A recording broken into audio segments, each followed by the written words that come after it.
No começo do século XIX, num porão em Mayfair, o cientista mais famoso da época, Humphrey Davy, construiu um equipamento elétrico extraordinário.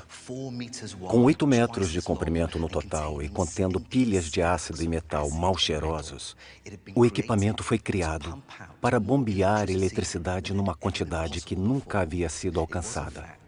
Na verdade, essa invenção foi a maior pilha já criada. E com ela, Davy estava prestes a nos impulsionar para uma nova era.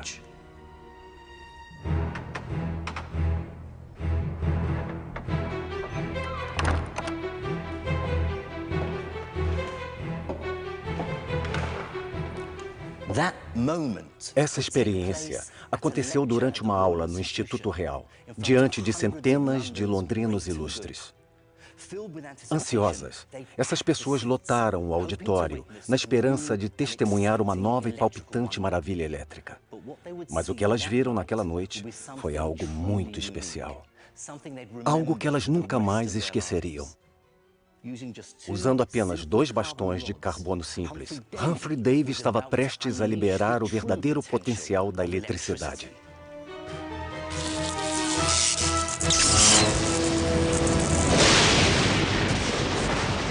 A eletricidade é um dos fenômenos naturais mais incríveis que existem, sendo que sua manifestação mais intensa é o relâmpago.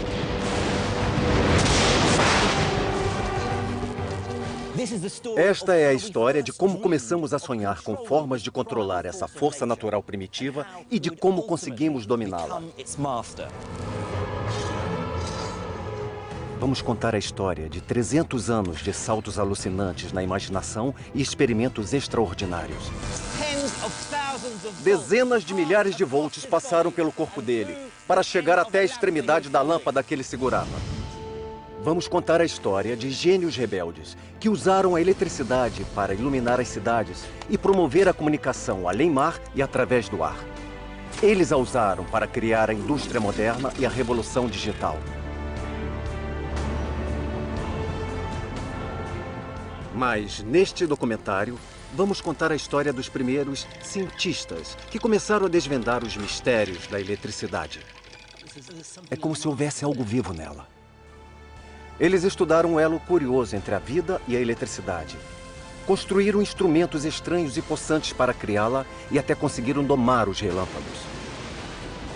Foram esses homens que abriram o caminho para o mundo moderno. E tudo começou com uma faísca.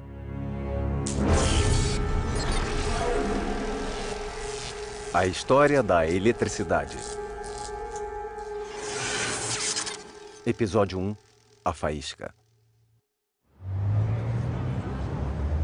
Imagine o nosso mundo sem a eletricidade. Ele seria escuro, frio e silencioso. De certa forma, seria como o início do século XVIII, pontapé inicial da nossa história.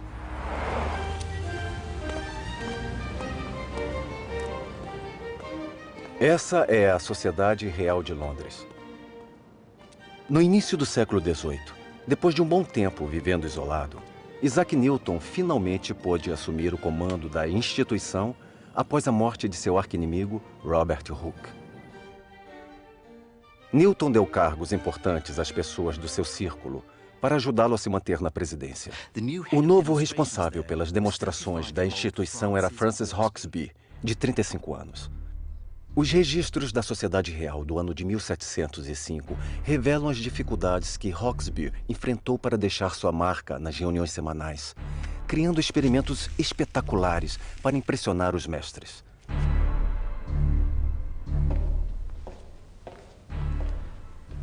Em novembro, ele apareceu com este objeto, uma esfera giratória de vidro. Ele foi capaz de retirar o ar de dentro da esfera usando uma máquina nova, a bomba de ar. Girando a manivela, ele conseguiu girar a esfera. Uma a uma, as velas do salão foram sendo apagadas. Quando Francis encostou a mão na esfera, o público do salão presenciou algo espantoso.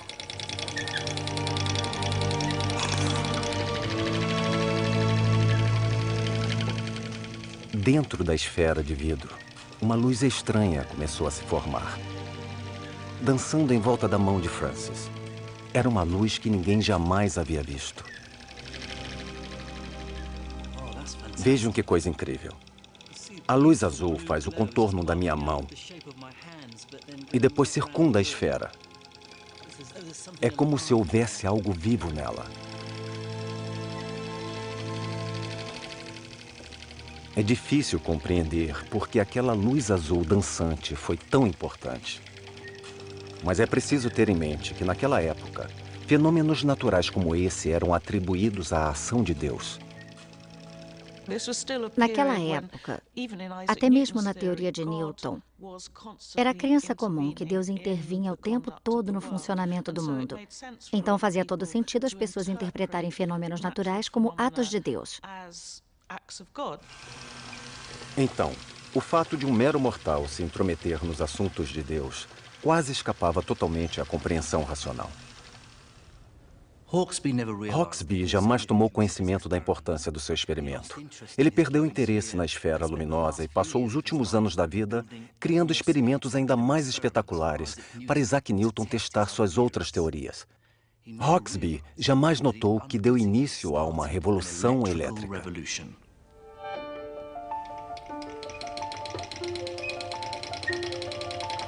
Antes de Hawksby, a eletricidade não passava de uma curiosidade. Os gregos da antiguidade esfregavam a mão em âmbar, que eles chamavam de elétron, para provocar choques leves. Até a rainha Elizabeth I ficava encantada com o poder da eletricidade de fazer penas flutuarem. Mas, com o girar de uma manivela, a máquina de Hawksby produzia eletricidade, energia essa que podia ser observada. E o mais importante, sua invenção coincidiu com o nascimento de um movimento que varria a Europa naquela época: o Iluminismo. Os partidários dessa linha de pensamento usavam a razão para questionar o mundo, deixando como legado o radicalismo político, a arte iconoclasta e a filosofia natural. Ou melhor, a ciência.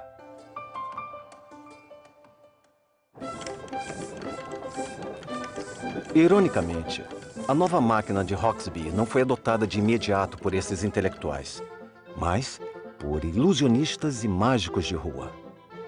Os indivíduos interessados na eletricidade se autodenominaram eletricistas.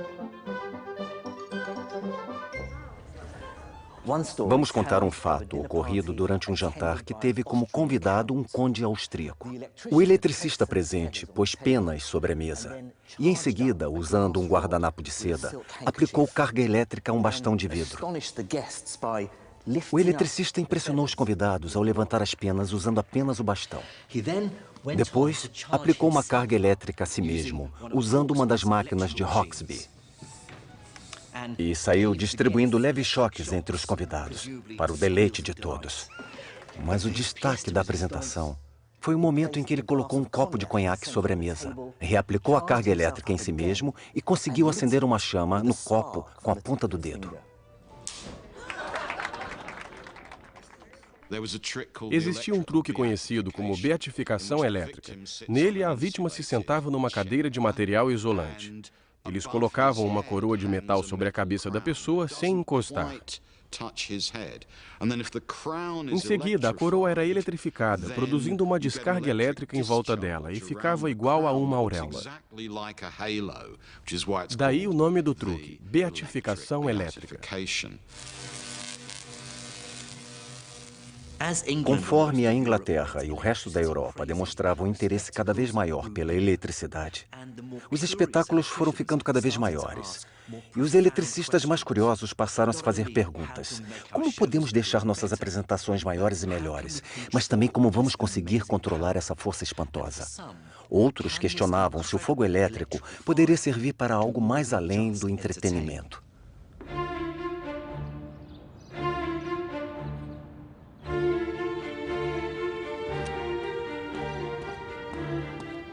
Um dos grandes avanços nessa área jamais teria acontecido se não fosse por um terrível acidente. Esta é a Charterhouse, no centro de Londres. Há 400 anos, ela é usada como instituição de caridade para jovens órfãos e senhores idosos. Na década de 1720, esse local também passou a ser o lar de um certo Stephen Gray. Stephen Gray era um próspero tingidor de seda em Canterbury. As faíscas que saíam da seda o fascinavam. Mas, infelizmente, um acidente o deixou paralítico, dando fim à sua carreira e levando-o à penúria. Quando Gray teve a oportunidade de morar na Charterhouse, ele passou a ter tempo de fazer seus próprios experimentos elétricos.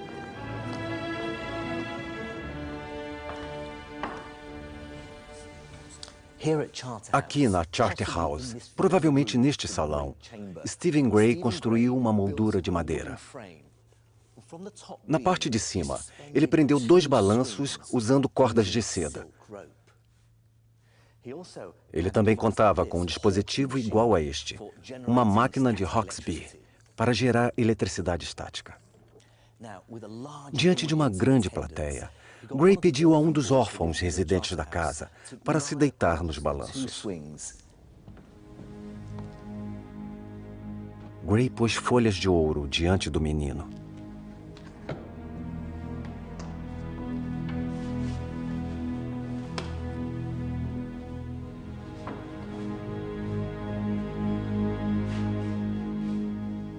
Depois, gerou eletricidade e a aplicou no menino usando uma biela.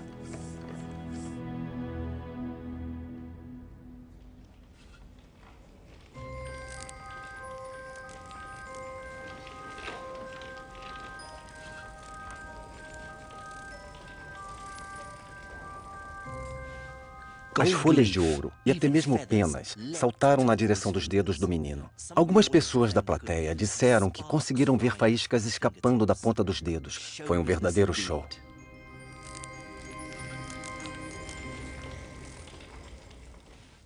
Mas para a mente curiosa e investigativa de Stephen Gray, o fenômeno trazia outra informação.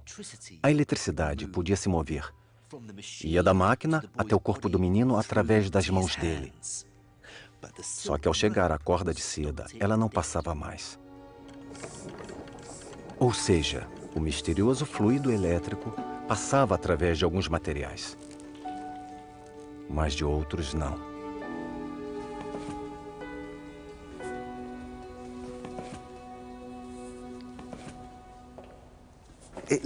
Essa constatação levou Gray a dividir o mundo em 2 tipos de substâncias: as isolantes e as condutoras. As isolantes retinham a carga elétrica, impedindo-a de se movimentar, como era o caso da seda, do cabelo, do vidro e da resina. Já as substâncias condutoras permitiam a passagem da corrente elétrica, como o menino e os metais. Essa distinção é crucial até nos dias de hoje. Vejamos essas torres de transmissão. Elas funcionam graças ao mesmo princípio usado por Gray quase 300 anos atrás. Os cabos são condutores, enquanto os objetos de vidro e cerâmica entre os cabos e os metais das torres são materiais isolantes. Eles impedem que a eletricidade vaze dos cabos para as torres e delas para a terra. Funcionam exatamente como a corda de seda usada no experimento de Gray. Na década de 1730, o experimento de Gray surpreendeu a todos, mas trazia um inconveniente decepcionante. Por mais que tentasse, Gray não conseguia reter a eletricidade que gerava por muito tempo. Ela saltava da máquina para o menino e logo se perdia. A etapa seguinte dessa nossa história é o momento em que o homem descobriu como armazenar a eletricidade. Só que essa descoberta não aconteceu na Grã-Bretanha, mas na Europa continental.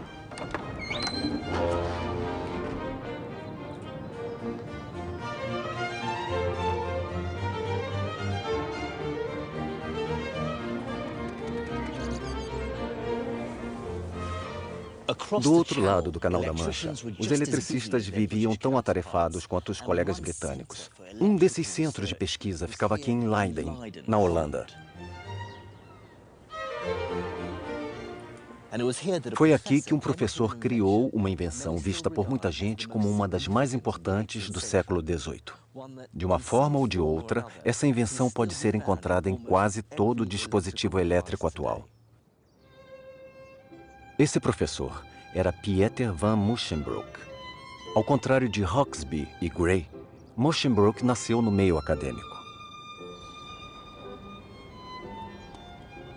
Ironicamente, a descoberta do professor aconteceu não graças ao seu rigor científico, mas por causa de um simples erro humano.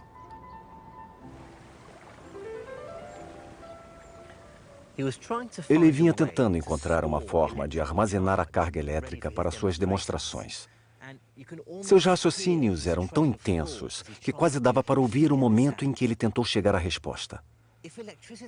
Se a eletricidade flui mais ou menos como a água, então talvez seja possível armazenar a energia tal como se faz com água.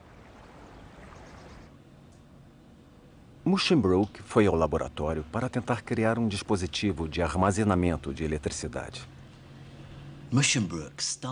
Para isso, ele pensou de forma literal. Ele encheu uma garrafa de vidro com água.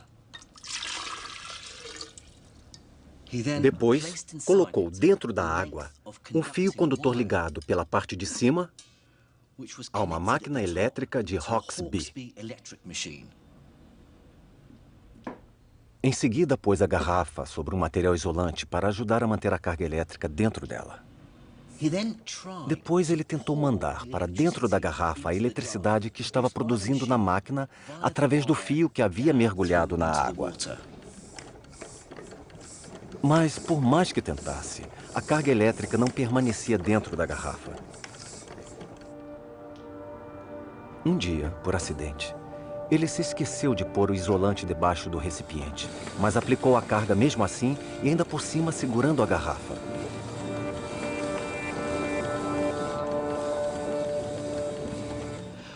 Com o recipiente em uma das mãos, ele encostou na parte de cima com a outra. Por causa disso, ele levou um choque elétrico tão forte que quase caiu no chão. Em seu relato, ele escreveu: "É um experimento novo e terrível. Minha recomendação é que vocês jamais tentem reproduzi-lo. Mesmo eu, que graças a Deus sobrevivi, não tentarei de novo, nem por todo o reino da França. Ouvirei o conselho dele e, sem encostar na tampa, tentarei ver se consigo produzir uma faísca."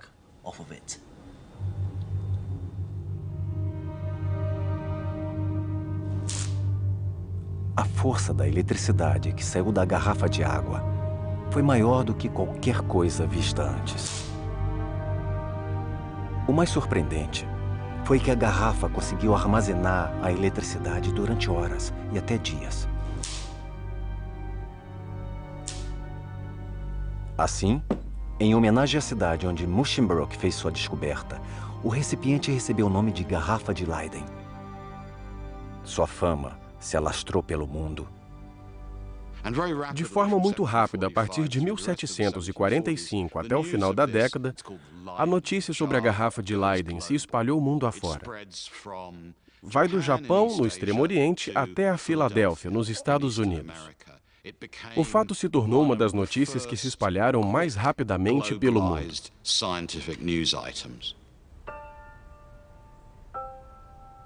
Embora a garrafa de Leiden tenha se tornado um fenômeno global elétrico, ninguém tinha a menor ideia de como ela funcionava. Ao se pegar a garrafa contendo fluido elétrico, o choque que ela emite é maior se o fluido elétrico vazar para a Terra.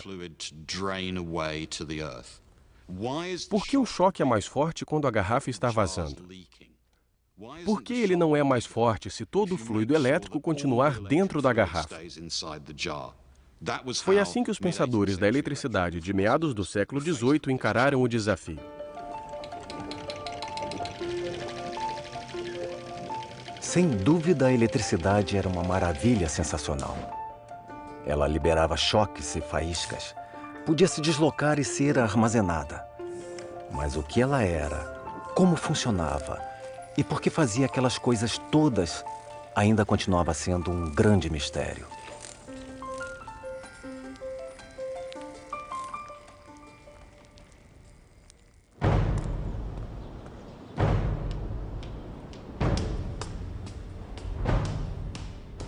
Dez anos depois, um grande avanço na área veio de uma pessoa inesperada. Um homem em guerra política e filosófica contra o jugo inglês. O que chocou mais ainda a elite eletricista britânica foi o fato de esse homem ser um mero colonizado, um americano. Este retrato de Benjamin Franklin fica aqui na Sociedade Real de Londres. Ele era um defensor ferrenho da emancipação dos Estados Unidos e via a busca pela ciência racional, em particular a eletricidade, como uma forma de combater a ignorância e o culto a falsos ídolos e, em última instância, sua elite intelectual colonizadora. Somada a tudo isso, havia uma visão profundamente igualitária e democrática que Franklin compartilhava com seus aliados, que era: este é um fenômeno aberto a todos. Temos algo aqui que a elite não entende, mas que nós podemos vir a entender. Temos algo que a elite não consegue controlar, mas que um dia poderemos controlar. E temos algo que dá origem a todo tipo de superstição, mas nós, como intelectuais racionais, igualitários e democratas, poderemos compreender sem parecer que somos escravos de magia e de mistério. Franklin decidiu usar o poder do raciocínio para explicar em termos racionais o que muita gente pensava ser um fenômeno mágico, os relâmpagos.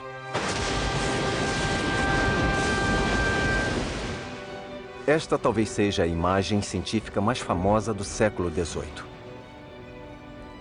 Nela, Benjamin Franklin, o cientista heróico, aparece soltando uma pipa em meio a uma tempestade, provando que o relâmpago é de natureza elétrica. Embora tenha proposto o experimento, é quase certo que Franklin jamais o tenha executado.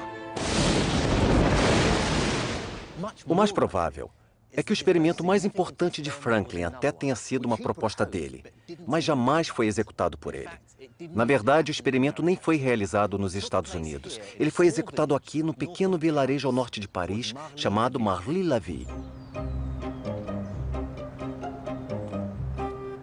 Os franceses tinham adoração por Franklin, principalmente por sua militância anti-britânica, e assumiram a tarefa de realizar suas ideias de experimentos sem que ele estivesse presente. Eu fui ao local exato onde o experimento foi realizado.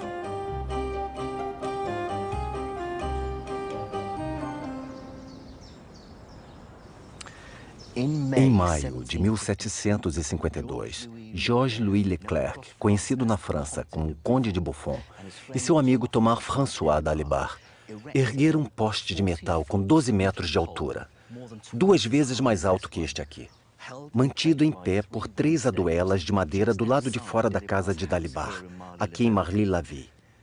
O poste de metal ficou preso no fundo de uma garrafa de vinho vazia.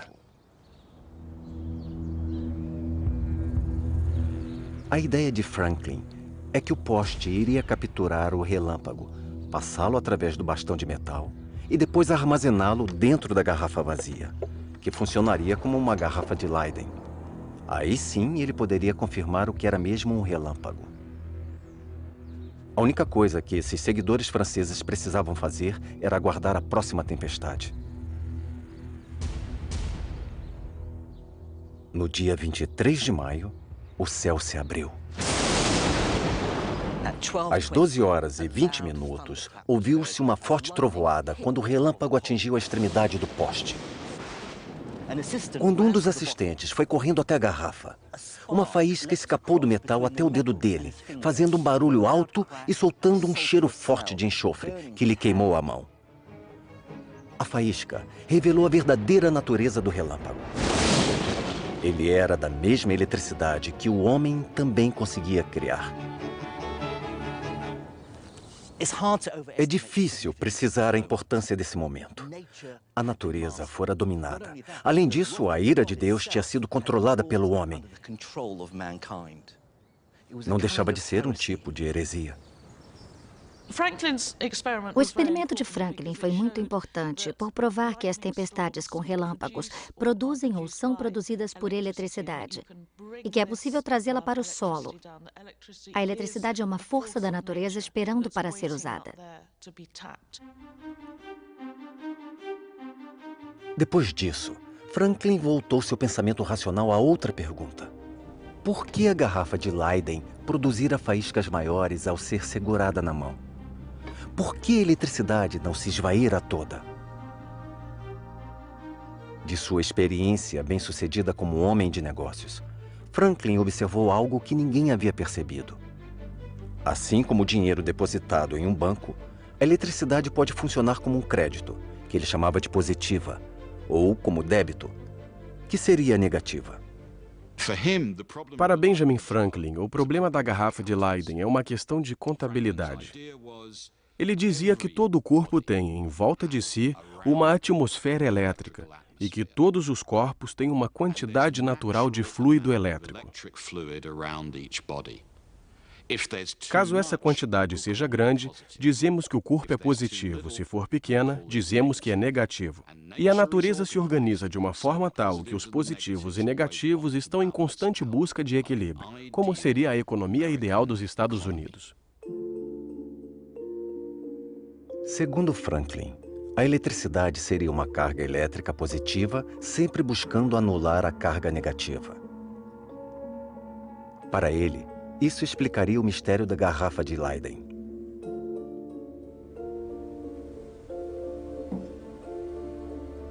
Conforme a garrafa recebe carga, uma carga elétrica negativa é inserida pelo cabo e para dentro da água.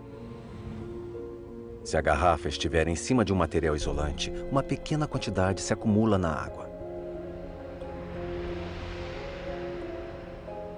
Mas, se a garrafa estiver na mão de alguém enquanto receber carga, a carga elétrica positiva será sugada do corpo dessa pessoa a partir da terra até a parte externa da garrafa, tentando anular a carga negativa de dentro da garrafa. Mas as cargas positiva e negativa são impedidas de fazer essa anulação por causa do vidro, que age como isolante. Então, a carga só faz crescer nos dois lados do vidro.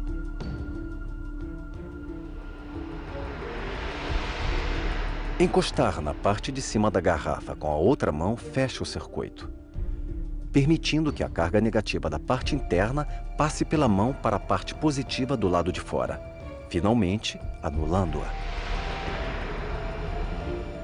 A movimentação dessa carga causa um choque forte e muitas vezes a formação de faíscas.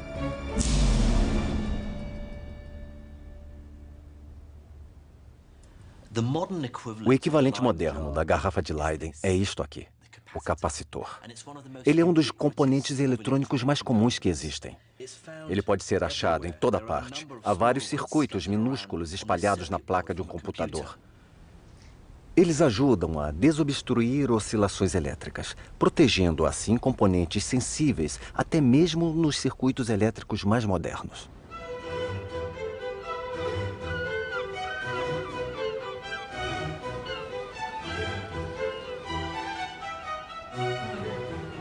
Solucionar o mistério da garrafa de Leyden e identificar o relâmpago como nada mais, nada menos que um tipo de eletricidade foram dois grandes êxitos para Benjamin Franklin e o novo movimento do iluminismo.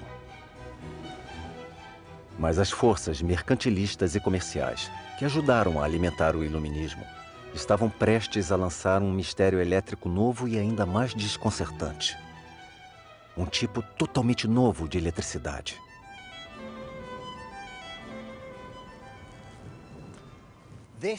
Este é o Canal da Mancha. Nos séculos 17 e 18, boa parte da riqueza do mundo circulou nessas águas, saindo de todos os cantos do Império Britânico e de outras partes, a caminho de Londres. As especiarias da Índia, o açúcar do Caribe, o trigo da América e o chá da China. Mas é claro que não se faziam apenas trocas comerciais. Novas espécies animais e vegetais vindas do mundo inteiro invadiram Londres. Inclusive uma em especial que deixou os eletricistas fascinados. Chamado de tremelga, este peixe faz parte das histórias de pescadores. Ao que constava, sua picada seria capaz de derrubar um homem. Quando os eletricistas começaram a estudar a picada provocada por esse peixe, viram que, estranhamente, ela era semelhante ao choque produzido pela garrafa de Leyden. Será que a picada desse peixe seria, na verdade, um choque elétrico? A princípio, muitos acharam que o choque da tremelga fosse lenda.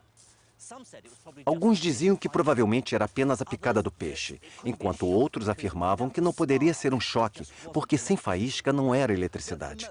Mas tudo isso era um mistério estranho e inexplicável.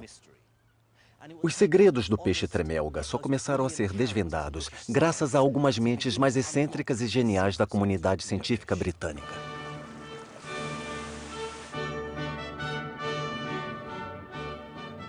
Este é o único retrato disponível de Henry Cavendish. Embora fosse patologicamente tímido, Cavendish foi uma mente excepcional. Esse retrato só pôde ser feito porque o artista desenhou o casaco pendurado do cientista e depois, de memória, inseriu o rosto no desenho. Cavendish veio de família muito rica, os Devonshire, os donos da mansão Chatsworth, localizada em Derbyshire. Mas Henry Cavendish decidiu abrir mão da fortuna e status da família para viver em Londres, perto da sua adorada sociedade real. Lá ele teria a oportunidade de se dedicar à paixão dele, à ciência experimental. Ao saber da existência do peixe tremelga, ele ficou intrigado. Um amigo escreveu para Cavendish: "Nessa minha primeira experiência com peixe tremelga, eu constatei que ele emite eletricidade. Mas eu pergunto, como?" Para entender como um ser vivo era capaz de produzir eletricidade, Cavendish decidiu criar seu próprio peixe artificial. Aqui nós vemos os projetos do cientista. 2 garrafas de Leyden no formato de peixe enterradas na areia. Ao ser tocada, a areia soltava um choque forte. Esse modelo convenceu Cavendish de que o peixe tremelga era elétrico. Mas o cientista ainda tinha um problema inoportuno. Embora o peixe real e o peixe artificial de Cavendish dessem choques fortes, o peixe de verdade nunca soltava faísca. Isso deixou Cavendish intrigado. Como eles poderiam ter o mesmo tipo de eletricidade se não agiam da mesma forma? Cavendish passou o inverno de 1773 trabalhando em laboratório, tentando achar uma resposta. Foi na primavera que ele teve a resposta. A sacada de Cavendish foi conseguir apontar a diferença entre a quantidade e a intensidade de eletricidade. O peixe de verdade produzia o mesmo tipo de eletricidade, mas menos intensa. Para mim, que sou físico, essa foi uma virada crucial, pois marcou o instante em que 2 ideias científicas muito inovadoras surgiram pela primeira vez. Aquilo que Cavendish chamou de quantidade de eletricidade é o que hoje conhecemos como carga elétrica, e a intensidade é a diferença de potencial, ou voltagem. Assim, o choque da garrafa de Leyden tinha alta voltagem, mas carga baixa, enquanto o peixe tremelga apresentava voltagem baixa com carga elétrica alta. É possível mensurar isso. Ali no fundo do aquário, debaixo da areia, há um peixe tremelga do tipo marmorata. É uma arraia elétrica. Dá para ver os olhos saltando da areia. Esse peixe aí é uma fêmea adulta. Eu vou medir a eletricidade que ela emite usando esta isca. Eu prendi um peixinho a uma haste de metal, que acoplei a um osciloscópio, para ver se consigo medir a voltagem quando o animal pegar a presa. Lá vou eu.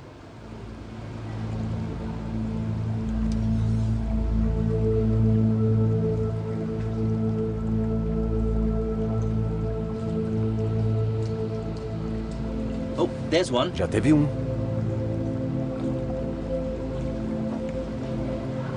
And there's another one. E outro. O peixe deu um choque de mais ou menos 240 volts, a mesma da eletricidade usada em residências, mas mesmo assim, 10 vezes menor que o choque da garrafa de Leiden. Eu teria levado um choque daqueles. A única coisa que posso fazer é imaginar como foi para os cientistas do século XVIII testemunhar esse acontecimento, um animal, um peixe que produz sua própria eletricidade. Cavendish mostrou que o peixe tremelga produzia eletricidade, mas não sabia se esta era do mesmo tipo gerada por uma máquina elétrica.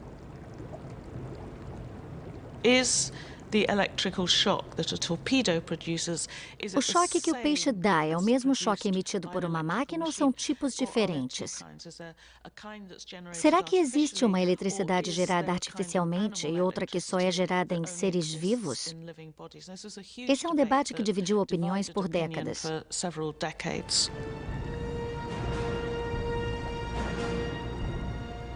Foi desse debate que surgiu uma nova descoberta. Foi constatado que a eletricidade não precisava se manifestar apenas como uma faísca ou um choque curto, mas que podia ser contínua e que a geração de eletricidade contínua impulsionaria a humanidade para a nossa era moderna.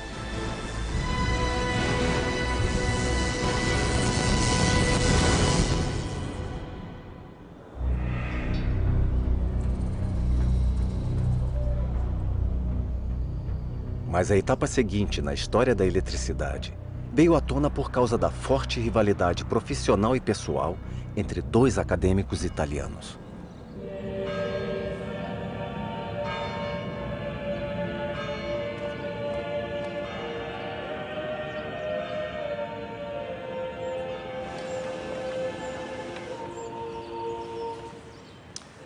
Estou na Universidade de Bolonha, uma das mais antigas da Europa. No final do século XVIII, a cidade de Bolonha estava sob domínio de Roma, Estado papal, ou seja, tinha poder, mas era de pensamento conservador. Já era algo arraigado no cristianismo tradicional. Deus no céu controlava a terra, mas os mortais não podiam saber a forma como ele controlava o mundo. Não nos cabia entender Deus, apenas servi-lo. Um dos gênios da universidade era o anatomista Luigi Aloisio Galvani. No entanto, numa cidade próxima, um eletricista rival estava prestes a questionar Galvani.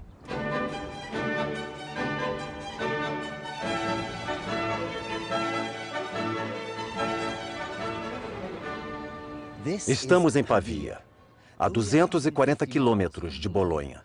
Só que no século XVIII, essas cidades eram dois mundos separados politicamente. Pavia fazia parte do Império Austríaco, o coração do iluminismo europeu. Era um lugar de pensamento liberal e radicalismo político, obcecado pela nova ciência da eletricidade. Era também onde morava Alessandro Volta.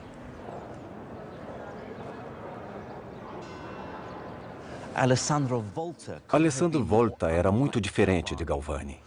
Nascido numa família lombarda, era jovem, arrogante, carismático, mulherengo e gostava de uma polêmica.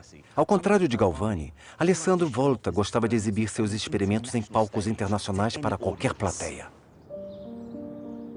As ideias de Alessandro eram desassociadas dos dogmas religiosos de Galvani. Assim como Benjamin Franklin e os iluministas europeus, ele era a favor do pensamento racional e de que a verdade científica, como um deus grego, acabaria com a ignorância. A superstição era o inimigo. A razão, o futuro. Esses dois homens tinham um fascínio pela eletricidade. Suas diferentes visões de mundo moldaram a forma como eles a estudaram.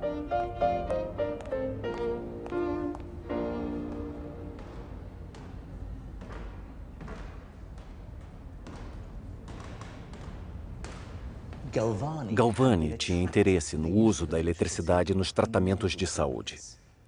Por exemplo, em 1759, aqui em Bolonha, usou-se a eletricidade nos músculos de um paralítico. Segundo consta neste relato, Foi uma beleza ver o osso mastoide girando a cabeça e o bíceps dobrando o cotovelo. Em outras palavras, ver a força e a vitalidade de todos os movimentos acontecendo em todos os músculos paralisados, submetidos ao estímulo.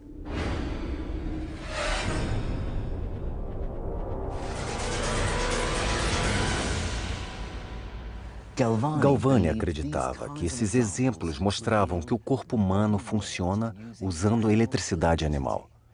Essa eletricidade seria um fluido que sairia do cérebro e correria pelos nervos até os músculos, onde então se transformaria em movimento.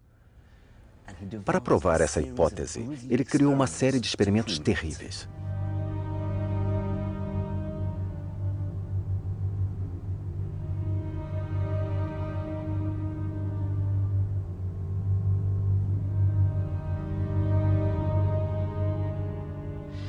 Primeiro, ele preparou um sapo.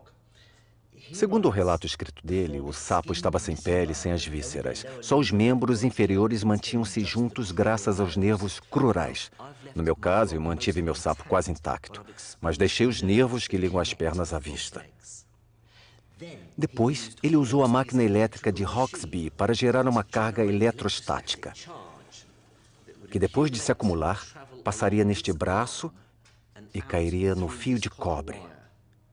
Depois, ele ligou o fio de cobre com carga ao sapo e outro ao nervo bem acima da perna. Vejamos o que acontece. A perna do sapo se mexe assim que encosta o fio no nervo. De novo. Segundo Galvani, o que acontecia era o seguinte. Havia um tipo especial e estranho de entidade no músculo do animal, e ele chamava essa entidade de eletricidade animal. Não era a eletricidade comum, era uma eletricidade inerente aos seres vivos. Para Alessandro, o conceito de eletricidade animal cheirava a superstição e magia. E assim não deveria ter espaço dentro do contexto da ciência iluminista. Alessandro Volta tinha uma visão bem diferente do experimento em relação a Galvani. Ele acreditava ter revelado algo totalmente novo. Segundo Volta, as pernas do sapo se mexeram não por causa da liberação de eletricidade do animal, mas por causa de uma eletricidade artificial vinda de fora. As pernas funcionaram só como um indicador. Só se mexeram por causa da eletricidade emitida pela máquina de Hauksbee. De volta a Bolonha, Galvani teve uma reação furiosa às ideias de Alessandro Volta. Ele acreditava que o rival havia ultrapassado os limites das experiências com eletricidade para entrar no âmbito de Deus, cometendo assim uma heresia. Acreditar na existência de um espírito como a eletricidade, produzi-la artificialmente e afirmar que aquele espírito, aquela força viva era a mesma coisa que algo produzido por Deus, que Deus havia colocado num ser vivo, era considerado um sacrilégio. Isso porque essa afirmação eliminava a divisão entre o mundo de Deus e o mundo material.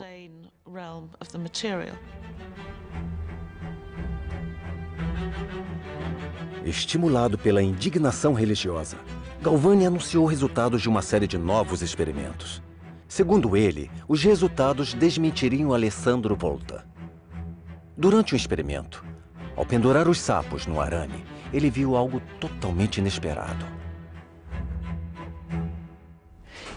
Ligando um fio de cobre ao arame onde o sapo estava pendurado e encostando a outra extremidade do fio de cobre ao nervo, ele achou que havia feito a perna do sapo se mexer sem necessidade de eletricidade alguma.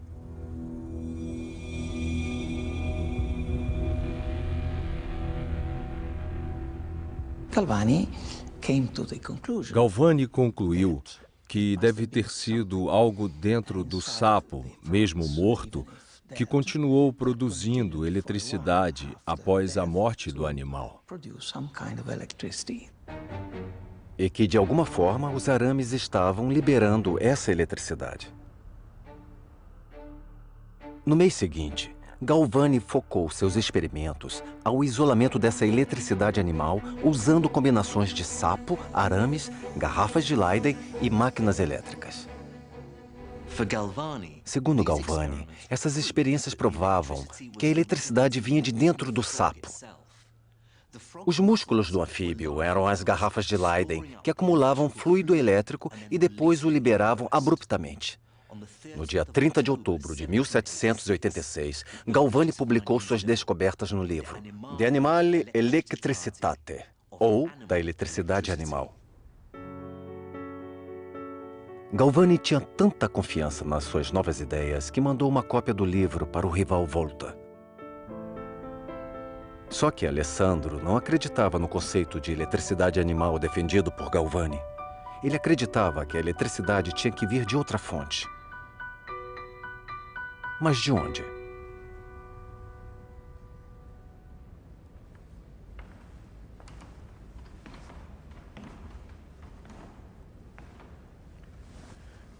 Na década de 1790, aqui na Universidade de Pavia, muito provavelmente neste salão, batizado de Alessandro Volta, o próprio iniciou sua busca pela nova fonte de eletricidade. Ele desconfiava dos metais que Galvani usara para fazer mover as pernas dos sapos. A curiosidade de Alessandro Volta estava aguçada por causa de um fenômeno incomum com o qual ele havia se deparado: o gosto das combinações de metais. Ele descobriu que ao pegar duas moedas de metais diferentes, colocá-las na ponta da língua e depois deixar uma colher de prata em cima delas, sentia uma espécie de formigamento muito semelhante ao sentido com uma descarga da garrafa de Leyden.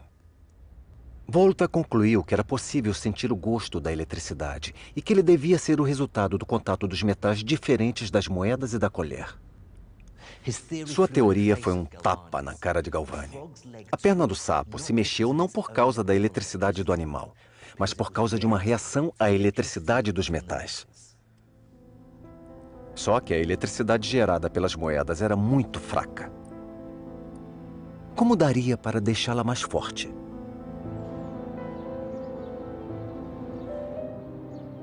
Ele teve uma ideia ao reler os artigos científicos do grande cientista britânico Henry Cavendish, e em particular seus famosos escritos sobre o peixe tremelga.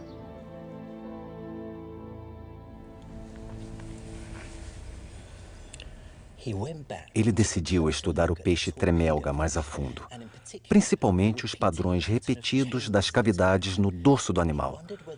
O cientista queria saber se o padrão repetido do peixe era a resposta para entender o choque forte que ele soltava. Talvez cada cavidade do peixe funcionasse como as moedas e a colher. Cada uma geraria uma pequena quantidade de eletricidade. O choque forte talvez pudesse ser explicado por causa do padrão de cavidades repetidas.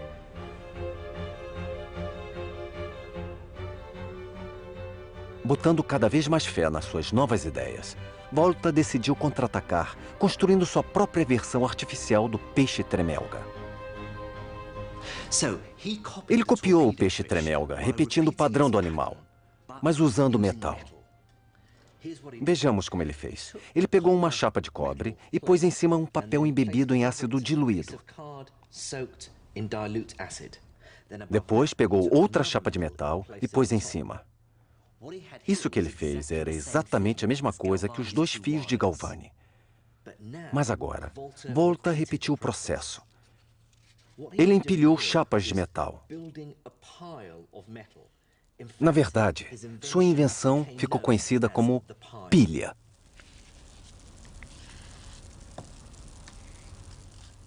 Mas a grande revelação era o que a pilha podia fazer. Volta testou a pilha em si mesmo. Vejamos, ele prendeu 2 fios a cada um dos lados da pilha e as outras extremidades dos fios à língua. Dava para sentir o gosto da eletricidade. Dessa vez, ela foi mais forte que o normal, além de ser constante.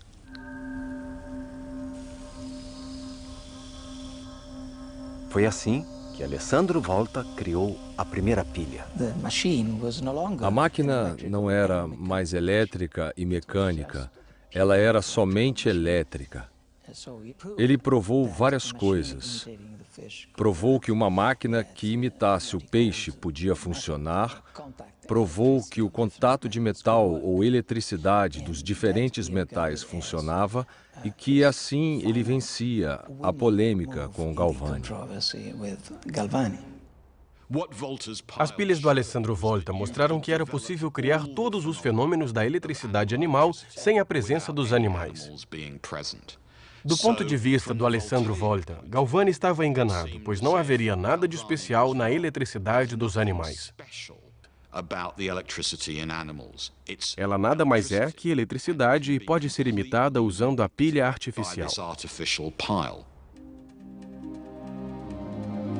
Mas a maior surpresa para Alessandro Volta foi que a eletricidade por ela gerada era contínua. A eletricidade da pilha brotava como a água de um córrego. Assim como se diz que a medida de água fluindo no córrego é a corrente, passou-se a dizer que a eletricidade que brota da pilha é a corrente elétrica.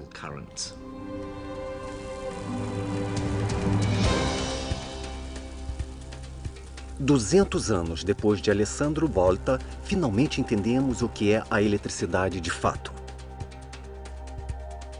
Os átomos dos metais, assim como todos os átomos, têm elétrons com carga elétrica em volta do núcleo. Mas no caso dos metais, os átomos compartilham seus elétrons externos entre si de uma forma própria. Ou seja, os elétrons conseguem passar de um átomo para outro. Se esses elétrons se movimentam na mesma direção ao mesmo tempo, o efeito cumulativo é uma movimentação da carga elétrica. Esse fluxo de elétrons é o que chamamos de corrente elétrica.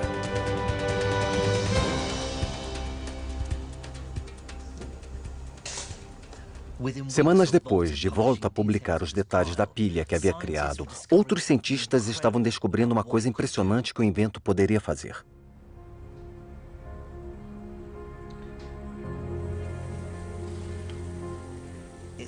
O efeito da pilha na água foi totalmente inesperado.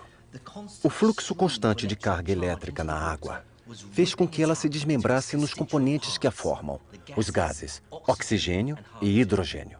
E assim, a eletricidade anunciava o alvorecer de uma nova era, onde a eletricidade deixava de ser um mero objeto de curiosidade para se tornar algo realmente útil. Graças à eletricidade fluindo de forma constante, foi possível isolar novos elementos químicos com mais facilidade. Isso abriu caminho para desenvolver a química, a física e a indústria moderna. A pilha de Alessandro Volta mudou tudo.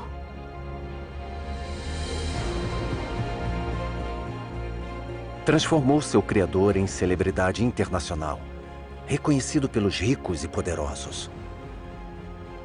Em sua homenagem, uma medida elétrica fundamental recebeu seu nome: o Volt.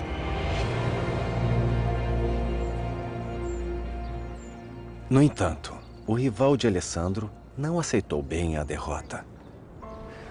Deprimido e empobrecido, Luigi Aloisio Galvani faleceu no dia 4 de dezembro de 1798. Em minha opinião, não foi a invenção da pilha que mudou tudo na história da eletricidade. Foi o que veio depois.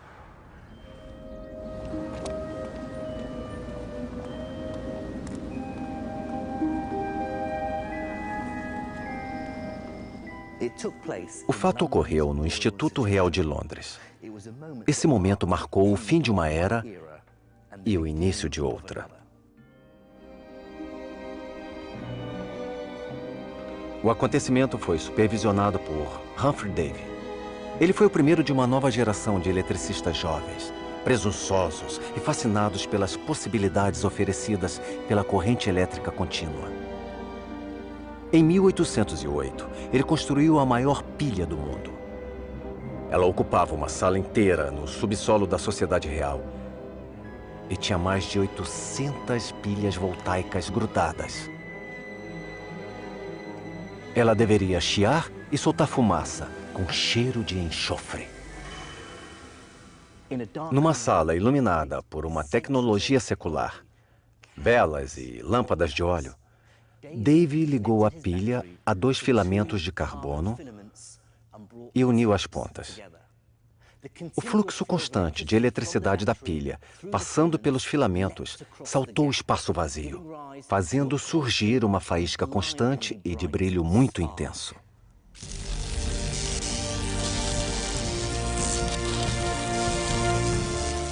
E das sombras, fez-se a luz.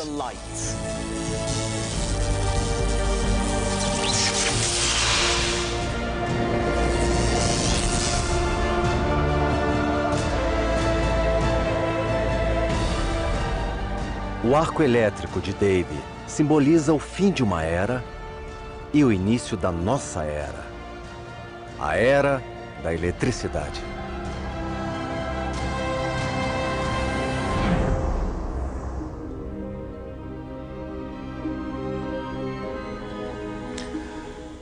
Mas há um personagem sinistro nesta história toda. Em 1803, Giovanni Oldini, sobrinho de Galvani, chegou a Londres com um experimento pra lá de assustador.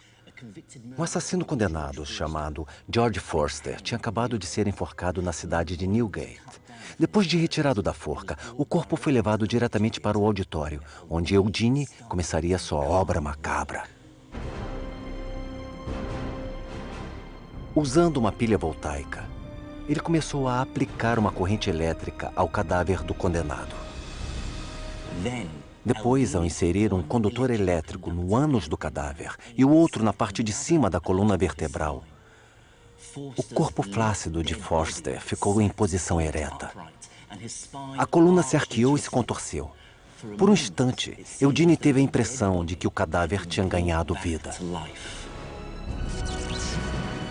Criou-se a impressão de que a eletricidade tinha a capacidade de ressuscitar os mortos. Esse caso teve impacto profundo na jovem escritora Mary Shelley.